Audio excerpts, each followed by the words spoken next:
Hello, students and parents. This is Miss Lord. I am connecting to provide you information through our virtual open house in regards to FREC.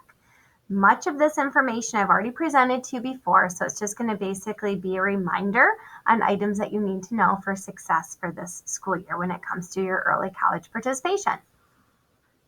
So first thing I want to talk about is a little bit of recap for communication. So communication is going to be had between me and the students.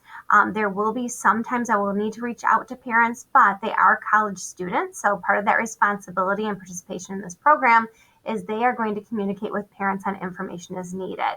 Same thing with MOD. As a reminder, a college student is the one responsible for sharing information with others. The teachers, faculty, staff, etc. will not be reaching out to parents. It's the student's responsibility to let parents know what it is that they need to be made informed of.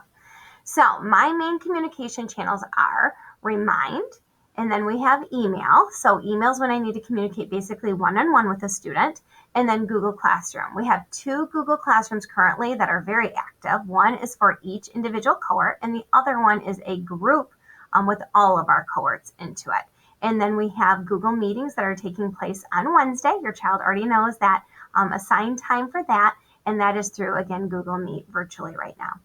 Intervention strategies, again, I will notify you if anything is brought to my attention as far as a concern with FREC. Reminder, students are participating in seminar, typically on Fridays, but then they also have their college classes that are taking place during the week. So I do reach out to our instructors that are part of our cohort program to ask if there's any students of concern, anybody on the radar. I will make parents aware of this if there's something of importance. But again, for the most part, it's going to be communication that I have with the student. It is going to be a little bit different. Students aren't here. Faculty is not here. So I'm going to do my best to assist them. But as I told them yesterday in our meeting, it's really going to be on them. They all have access to their grades. They all have access to the instructors. They all know how they're performing. And when they are in need of help, they need to seek that help out through instructors first, if it's curriculum related, and through me, if there's something that I need to provide additional assistance and mentorship on. Again, I'm the intermediary. So whenever a student has a struggle, if it is in regards to the course, they need to work through that instructor. If they're asking me questions, I'm not the instructor, so I'm not going to have that information for them.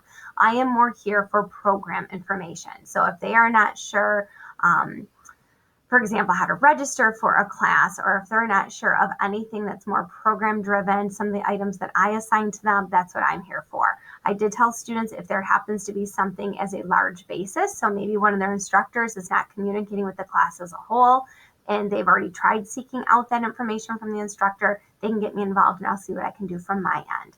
For the students that are taking on-campus classes, even though those are virtual too, but I do have my cohort 2 that is going to be taking possibly an additional class, and cohort 3 has all of their classes that are considered on campus. I do not have any involvement with those instructors, only the ones that are cohort scripted classes.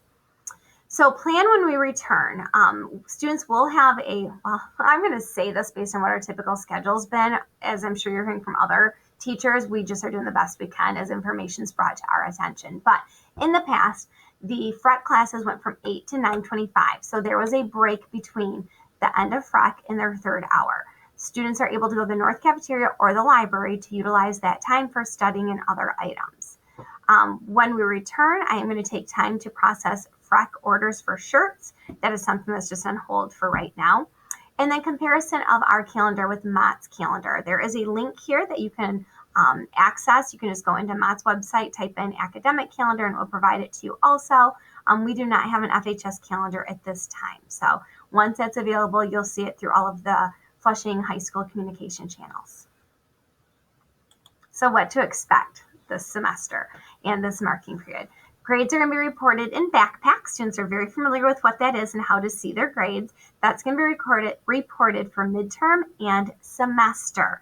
So along with them having access to Canvas and what other supplemental teaching tools that the instructors are using so that they know how they're performing as time goes on, those are only going to be reported for me to see access to individual grades at midterm and at semester. Semester grades are going to be on the Flushing High School transcript and on the Mott transcript. The only exception to that is the 1 credit CASD course that cohort 3 is taking. That will not be on Flushing's transcript. It's not on a student schedule because we typically don't allow MOT students to take a 1-credit class, but we are because this is something we were supposed to have gotten last spring, as you're all aware of. That didn't happen. So students are enrolled in that class, but it's not going to go on Flushing's transcript. It's not on Flushing's schedule. Seminar. So seminar is going to take place on Fridays from 8 to 9:25. For our cohort 3, they will have basically CASD will have meetings as needed during seminar right now until the end of October when that course completes. Then at that time, the counselors will be meeting and taking over seminar. Counselors are handling seminar from here on out. So that will be something that counselors will communicate to students so that they know what the schedule is, when they're meeting, what the expectation is. So students will be receiving that information soon. The content and the technology usage. So there are laptops available in the classroom that's shared between the cohort 2 and cohort 3. And I'm assuming students will have access to their Chromebooks also when we return. So basically lesson plans that consist of, for the seminar content, career college readiness, mentorship, strategies. For our cohort 2, they're going to be completing senior seminar curriculum. And if they successfully complete that in first semester, then we will remove senior seminar from their schedule for second semester, and they will not be required to take that course as long as they successfully complete FREC seminar and those requirements for senior seminar. As far as my cohort 1, we really don't have a seminar, but I will continue to meet with them. Right now, all of my FREC students have meetings on Wednesday, and they each know what their time is that they're to meet with me. That will likely change once we go back to a live format for what my cohort 1 is doing to meet with me, but I will still be keeping in contact with them also. And miscellaneous updates. We'll be working on mentors. I'm not really sure how to do that virtually, and I think students are very overwhelmed right now with their own requirements, let alone trying to mentor another student. So I'm just going to kind of give this one some time right now and let us all kind of settle into our new normal, as everybody describes it, and then we'll determine it from there. But students, if they are ever in need of a mentor, they can just reach out to me, and I can always start that process earlier rather than later for students that are, requesting it and in need of it. Google Classrooms, again, they are going to have access to the all cohort Google Classroom and then the one individual for their cohort.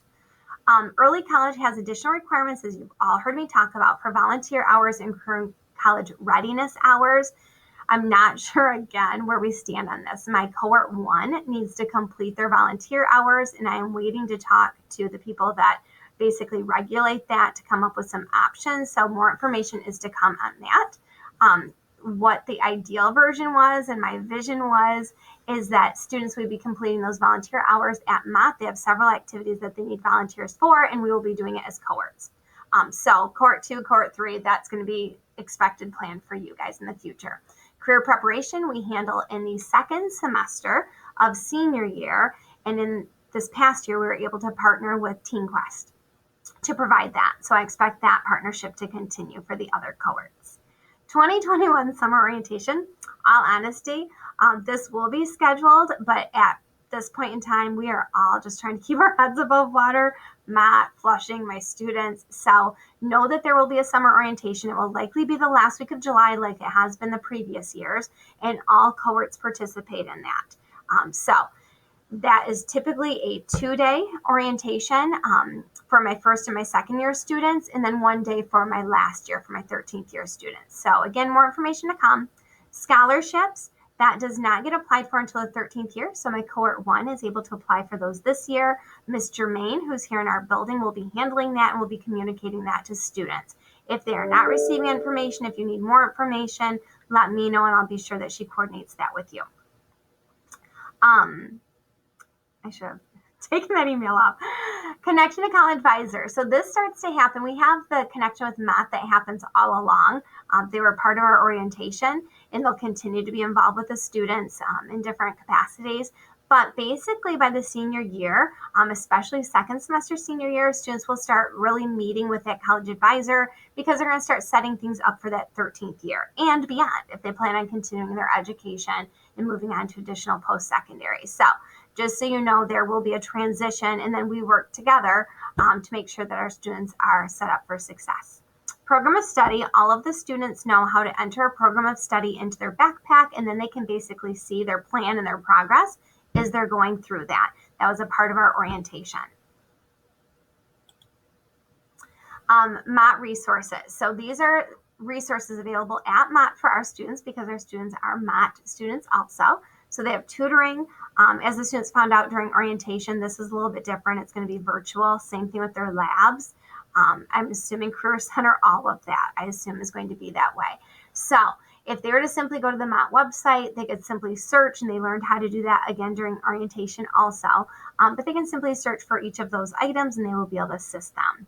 Any of my students that have a 504 or an IEP, you also have access to Mott's Special Populations Services. And again, that's available on the webpage too. And lastly is my contact information. I think you all know how to reach me. Email is the preferred method right now. It is with me wherever I go. So please email me. Please also be considerate. There is a lot that we are all navigating through. So at least give 24 hours for me to respond to that. As I was telling students, also be aware of the time. Like I had a lot of students Labor Day night, actually Tuesday morning at about 1 a.m. starting to email me with questions about the first day of school. So again, that's not something I can take action on, right away. So make sure that you also are aware of the time that you're sending those messages and the ability for me to be able to respond to that. With that being said, I know that we are all feeling a little bit of angst with this current situation that we are in, but I have the utmost confidence. I have always been very pleased and impressed with Mott and all of their dealings. So I expect nothing less than that for this year. And then same thing for the students. The students, the biggest words of advice I continue to give them is they just need to be responsible and not procrastinate. They have to take responsibility for their success. They have to advocate for themselves. If they don't know an answer, they have to seek it out. They have to ask the questions. No news is not good news. And ignoring that burn in their belly that something's wrong is not good either. They know when they are not performing to the level they need to be, and that's when they need to seek out the assistance that's needed. So even though we don't have everything available, we have different things that are available. So whenever a student's in need, it is going to be on them. They're college students, and they are aware of their progress way more than I could ever be, and probably more than you are too. So if you could just help me and encourage that. I also say, even though they're college students, they're still young adults.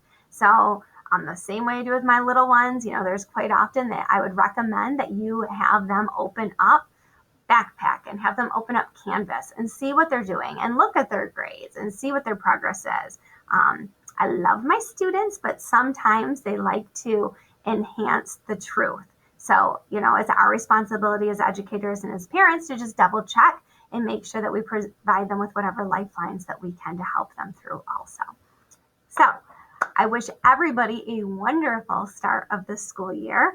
I look forward to seeing us all in person, but I'll say I love having my Google Meets where I can at least see the students on my screen in front of me.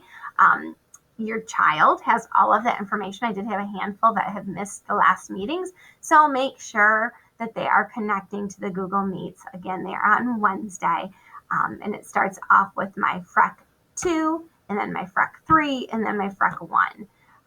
So make sure that they're connecting to each of those. Thank you all so much and have a wonderful school year. Don't hesitate to reach out if there's any questions or concerns. Thank you.